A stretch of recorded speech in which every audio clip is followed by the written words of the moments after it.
Miami Condo Mondays is a live podcast on the first workday of the week at 4 p.m. South Florida time. The program features former journalist and current Wall Street consultant Peter Zaleski of the Miami Condo Investing Club and former lender and veteran condo broker Jenny Huertas of CVRRealty.com. Recorded weekly in greater downtown Miami, this 1-hour discussion will provide a refreshing and sometimes controversial perspective on the state of the South Florida condo market from a pair of seasoned real estate professionals who do not always agree. The program won't tell you what to think about the South Florida condo market, but will give you something to think about before buying, selling, taking listings, or financing units. This podcast is not authorized by the Miami real estate industry and will quite possibly annoy many of its figureheads. Welcome to this week's episode of Miami Condo Mondays, broadcast live on the social media accounts of Peter Zaleski and Jenny Huertas. Happy Monday, Miami. This is Miami Condo Mondays, a weekly podcast, 4 o'clock on Mondays, when we talk about what's going on in the condo market. I'm Peter Zaleski, condo consultant, expert witness, founder of the Miami Condo Investment Club, joined here by my partner, my co-host, Jenny Huertas. She's a broker owner of CVR Realty. Check out her website, cvrrealty.com. Jenny, how's it going? Good, Peter. Everything is great. It's just soccer, work. I've been working a lot lately, and friends and family, so it's great. Well, we got something else for you to discuss. We came out with a report today. Should have been out yesterday, but we're running a little bit behind. We came out with a report announcing that we think today is the beginning, actually last week, is the beginning of a brand new generation of condo development style in South Florida. And you know what we're calling it, Jenny? We're calling it the SIRS generation, Structural Integrity Reserve Study. You know, remember you used to have a phone, maybe you had a BlackBerry, then you went to an iPhone, or maybe you had 3G, then you went to 4G, and next thing you know, you had 5G. That's effectively what's coming on right now, and we're pegging it to the announcement of a brand new condo project called the Breitling. I don't know. It's a Swiss watchmaker set up in the 1880s. Well, you know what they're doing? They are involved with building a condo tower in the Brickell Avenue area of greater downtown Miami, and this is the first new project following right after the 5-year anniversary of the Surfside condo collapse.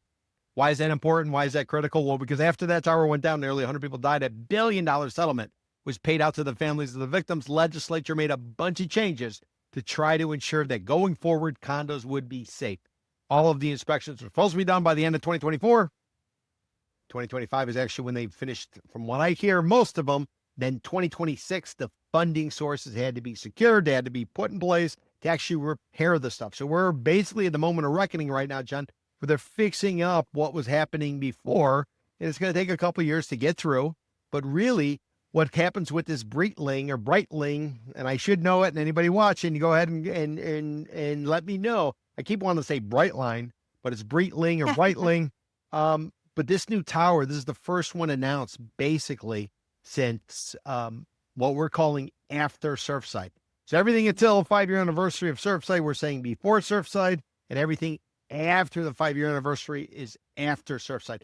So Jen, we're kind of putting the market from a statistical perspective, an analysis perspective, into 2 categories.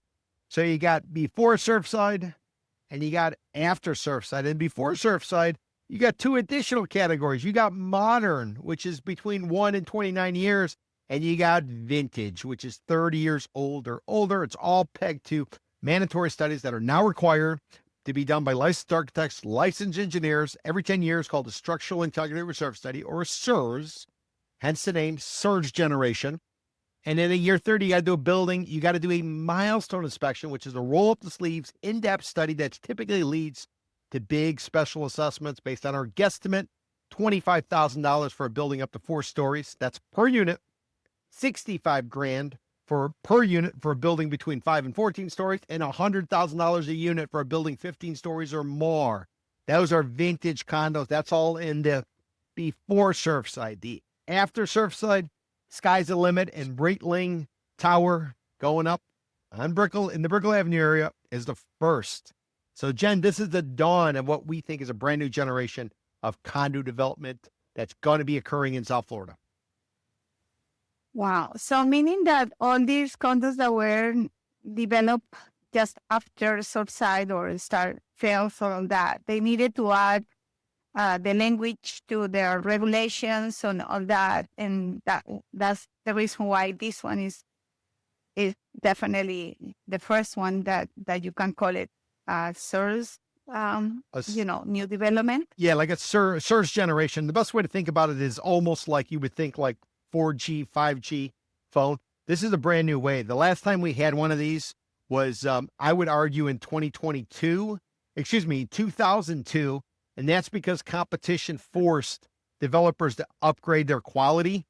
Before that was 1993 when Ugo Colombo put up a tower called the Bristol Tower on Brickell Avenue, which changed everything from the prior generation of building. So this is really sort of one of those lines in the sand where the condo development going forward, it's got to incorporate everything that the legislators over the course of years after Surfside have put in place. These new ones are going to be built a certain way with a certain standard where everybody else is catching up. Now, what about the buildings that are caught in between, Jenny? What about the ones that were pre-sold in 2021, 2022, and they're currently under construction? We're calling those before Surfside buildings because they went forward before all of the rules of engagement for the Florida condo law were ultimately put in place. So we're drawing that line, and that's how we think people ought to be looking at condos. And then in the before Surfside, you got to look at whether or not the building is modern, up to 29 years old, 1996 being the divider, or vintage, in or before 1996. Got it. Perfectly clear. Is moreover the law that caught that moment in the history of the condos where these condos had to have everything in place. The other ones are on the process to do it. Okay, got it. So that condo, the Swiss watch condo, is so interesting to me. All these brands, cars, hotels, restaurants, restaurants, cabarets. Do not call them strip joints, like 11. Yeah, so it's interesting that what they know about condos and they build. I understand, for example, Fendi or at least it's similar, it's some sort of design, but all these names, what they bring to the market is name recognition. I guess customers that get that kind of product, but it's just very interesting to me when I start seeing those names and like what they have to do with condos, no? Well, Jenny, what I was going to say though is what's interesting. There's two interesting things about this. So the money claims that its heritage is in Switzerland. Okay, there's a press release that came out on 26th of June, which was 2 days after the 5-year anniversary of the Champlain Tower South anniversary, which occurred on June 24th, 2021. So last week they recognized the anniversary on June 24th of 2026. 2 days later, Breitling announces, or the Breitling Tower is announced on June the 26th. So it comes online. And what's interesting about it, Jen, is the real focus, I would say, of the legislation that was put into place as a result of Surfside was transparency. Transparency by the condo board. Hey, if I'm a unit owner and I ask you for information, you got to give it to me. It didn't always happen before. If you're a prospective buyer, you would ask for stuff. Maybe you got it, maybe you didn't.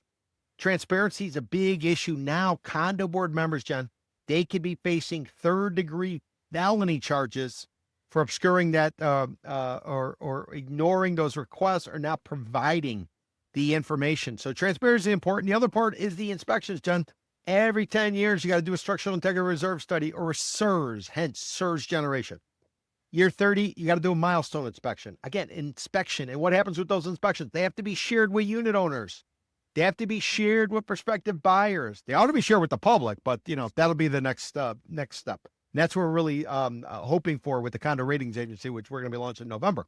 But Jen, it's about transparency. And you know what the boys and girls, and I don't know if they're men or women, putting up this Breitling Tower, you know what they did coming out of the chute? They announced they're building a project. They declined. They failed. They ignored the question everybody wanted to know, what is the address? So you were the first tower coming out in the SIRS generation of condo development, which is about transparency, and you won't tell us where the address is. Yes. So typical.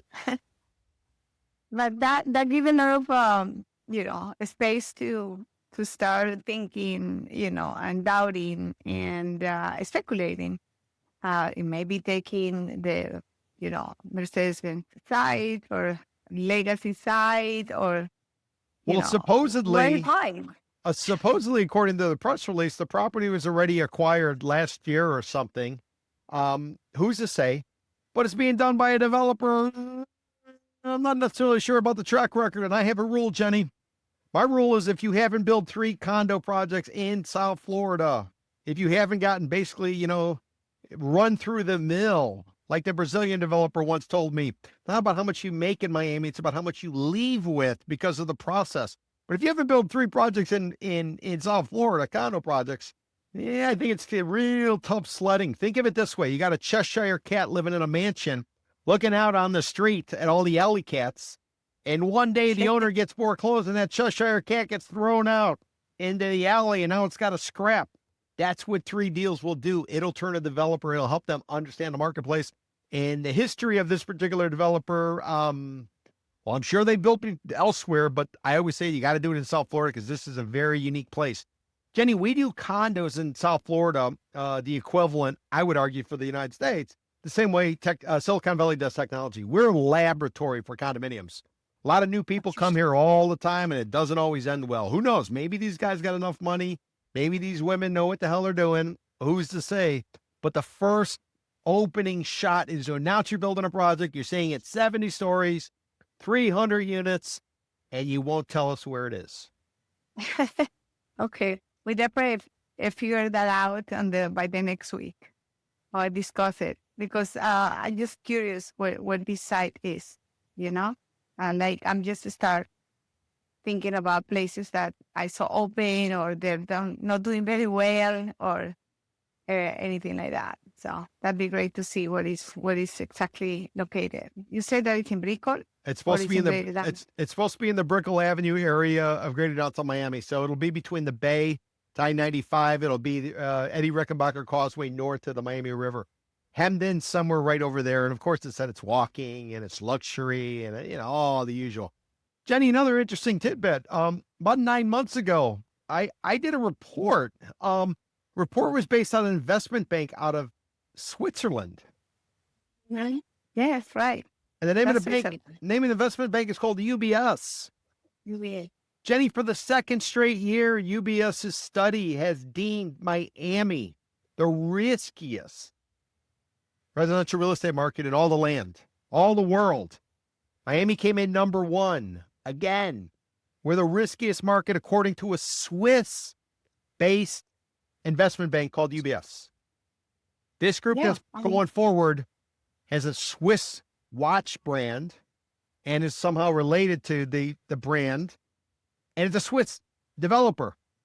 Did they not get the memo, or do they maybe get like a head start on the next UBS report, which will be coming out in September or so? Or what? Any thoughts about that? They don't release the address, and then Switzerland's not a big place.